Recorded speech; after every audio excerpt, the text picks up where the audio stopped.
You're not small because your videos are bad. You're small because you're playing a game that doesn't exist anymore, and nobody told you the rules changed. That's the thing that gets me. Not that people are failing. Failing is fine. Failing is how this works. But that they're failing for reasons they could fix in an afternoon, if someone just said it plainly. So let me say it plainly.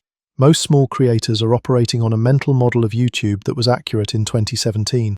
Post consistently, use keywords, grow your audience, build a community, engage with comments. The algorithm will reward you. That model isn't wrong, exactly.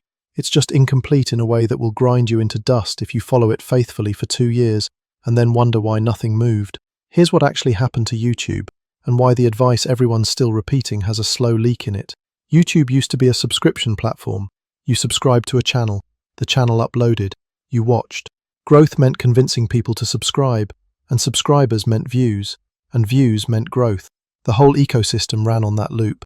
That loop is mostly dead. Watch your own analytics. Right now, go look at what percentage of your views are coming from subscribers versus browse features, suggested video, or search. For most small channels, the subscriber number is almost decorative. YouTube is not showing your videos to your subscribers. It's showing your videos to strangers who never heard of you, based entirely on whether those strangers stay or click away. This is not a small distinction. This is the whole game. Because if the platform is a subscription platform, your job is to build loyalty, post consistently, serve your audience, be reliable. That works. But if the platform is a discovery platform, your job is completely different. Your job is to make videos that are interesting to people who have never seen your face, never heard your name, and have no reason to trust you yet. Those are two different skills, and most small creators are still training for the first one. A guy I know spent 14 months making what he genuinely called content for his community. Consistent uploads, good production, audience interaction, all of it. At month 14, he had 400 subscribers and about 60 views per video, most of them from those same 400 people. He was so focused on serving the audience he had that he never figured out how to reach the audience he needed. His channel wasn't bad, his retention was decent, his community actually liked him, but YouTube had no idea who to show his videos to outside of that tiny room, because his videos never gave the algorithm a reason to try. He started making videos for strangers. Took him a few months to figure out how to do that without losing what made his channel good. But 6 months later, he was at 8,000 subscribers, and his old community was still there, just bigger, same creator, different understanding of what the job actually was. So what does it mean to make a video for a stranger? It means the title and thumbnail have to do something his community didn't need them to do. His subscribers already trusted him. A stranger doesn't. A stranger is looking at a grid of options and making a decision in roughly 1 second based on whether something looks worth their time. The title and thumbnail aren't decoration. They're the whole first impression. They're the door. Most small creators treat the title and thumbnail like they're labeling a box. Here is what this video contains. Accurate, clear, completely insufficient. A stranger doesn't want a label. A stranger wants a reason. The reason can be curiosity. You've implied there's something in here they don't know yet. It can be relevance. This video is visibly about a problem they have right now. It can be contrast. This video appears to disagree with something they've been told. What it cannot be is neutral. A neutral title gets a neutral response, which on YouTube means a skip. There's a version of this that goes wrong fast, which is the fake tension thumbnail with the mouth open and the arrows pointing at nothing. You've seen 12,000 of those. They don't work anymore because everyone trained their eyes to ignore them. The signal got so diluted that the format became noise. What works is specific titles, specific thumbnails. Not, I tried this for 30 days. That's a genre, not a title. I ate 1 meal a day for 30 days and my doctor had thoughts is a title. There's a person in it. There's a result in it. There's a slight edge of tension that doesn't feel manufactured because the specificity makes it real. Specificity is how you borrow credibility before you've earned it. Now, here's where this gets complicated, because there's a second thing small creators misunderstand that runs directly against the first one. Clicks aren't the game. Clicks are just entry. You can master the title and thumbnail thing and still go nowhere, because the platform doesn't care if people click your video. The platform cares if people watch your video. Specifically, it cares if the experience of watching your video makes people stay on YouTube. If they click, watch 4 seconds, and leave, that's worse than if they'd never clicked. You've burned the click and told the algorithm your video was a trick. So there are 2 failure modes, and most advice only addresses one of them. Failure mode 1. Nobody clicks because the title and thumbnail are weak. The video never gets tested. Everybody talks about this one. Failure mode 2. People click and then leave because the video doesn't deliver on what the title and thumbnail promised, or because the first 60 seconds are slow, or because the pacing drags, or because the thing the viewer came for doesn't show up until minute 7 and they ran out of patience at minute 3. This second failure mode is quieter and more brutal because it doesn't feel like failure. You look at your analytics and you see impressions, you see clicks, and then you stop looking because you feel like you solved the problem. You didn't. You solved half the problem. Watch your audience retention graphs like someone's paying you to understand them. Where do people drop off? Not globally, specifically. Minute 1, your intro is killing you. Minute 3, something in the structure is stalling. The last 2 minutes of every video? Normal, don't panic. Halfway through a video that's 20 minutes long and probably should have been 8, that's a content problem, not a production problem. Most small creators make videos that are about the right length for the creator to feel satisfied, not about the right length for the viewer to stay engaged.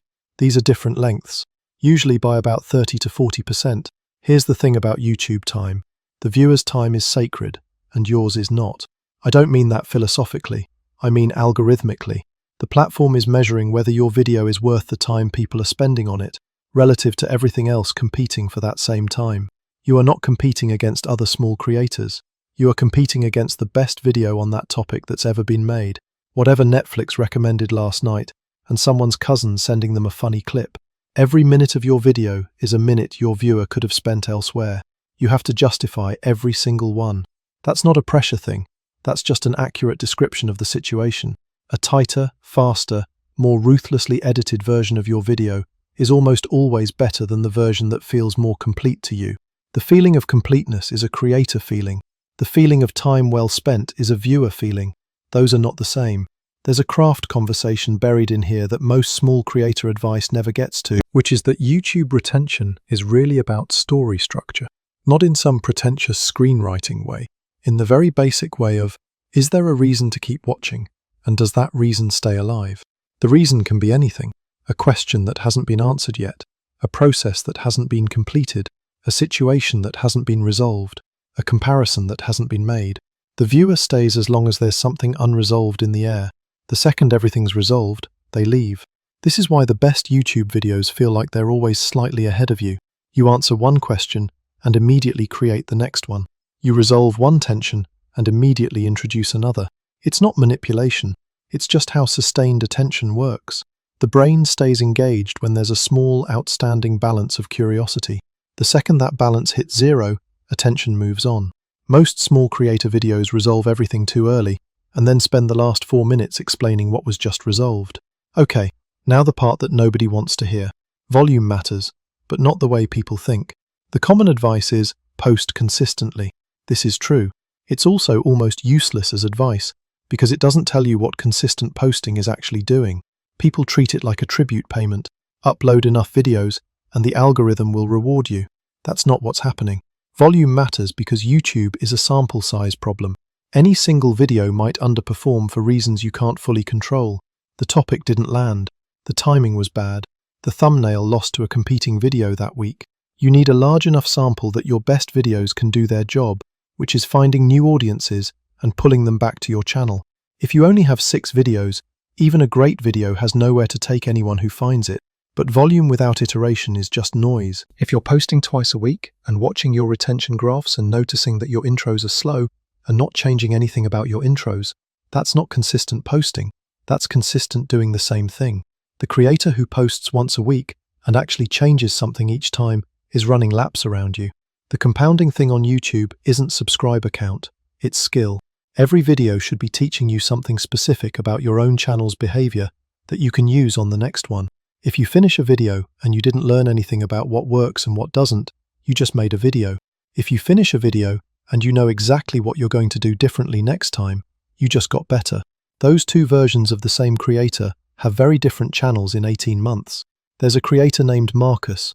I'm using that name, but this is a composite of about 6 people I've watched closely, who spent 7 months posting every single week without looking at a single retention graph. Just output, output, output. He was proud of the consistency. He got to 52 videos. His average view count was lower at video 52, than at video 10, because he'd been quietly reinforcing the same bad habits the whole time and teaching the algorithm that his videos weren't worth pushing. Then he spent 2 weeks just watching his own videos the way a stranger would watch them. Painful. Necessary. He spotted 3 things that were killing him. Intros that wandered for 90 seconds, a pacing issue in the middle third where he over-explained everything, and thumbnails that were consistent in style but not in communicating a reason to click. He fixed those 3 things. Not everything, just those 3. The next 8 videos averaged 3 times his previous view count. 7 months of output didn't move him. 2 weeks of honest watching and 3 adjustments did. This is not an argument against volume. It's an argument against volume as a substitute for attention.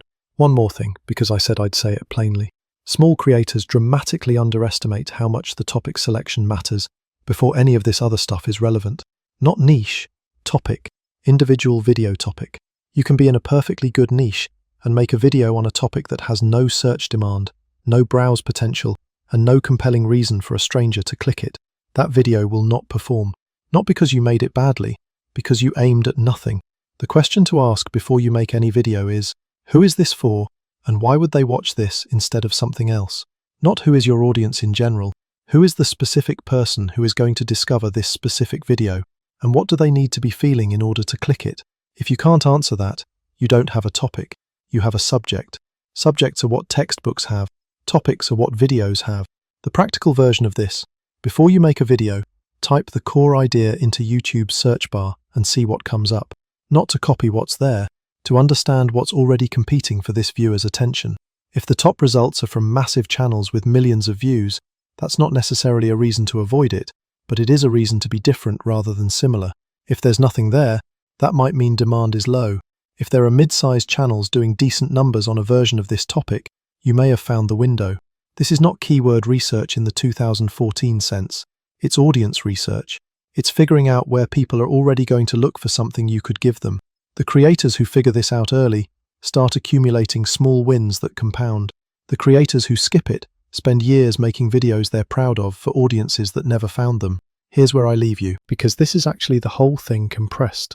YouTube right now rewards videos that earn the attention of strangers, not loyalty, not consistency for its own sake, not production value, not your personality, at least not yet. The first job is getting a stranger to click. The second job is keeping them there. And the third job, the one that happens after the first 2, is turning them into someone who actively comes back. Most small creators are working on job 3 before they've solved jobs 1 and 2. That's it. That's the whole problem, stated plainly. You're not behind because you're not good enough. You're behind because you've been building a house from the roof down. Start from the ground. The rest of it, the community, the loyal audience, the channel that feels like something, that comes after, not instead of, after.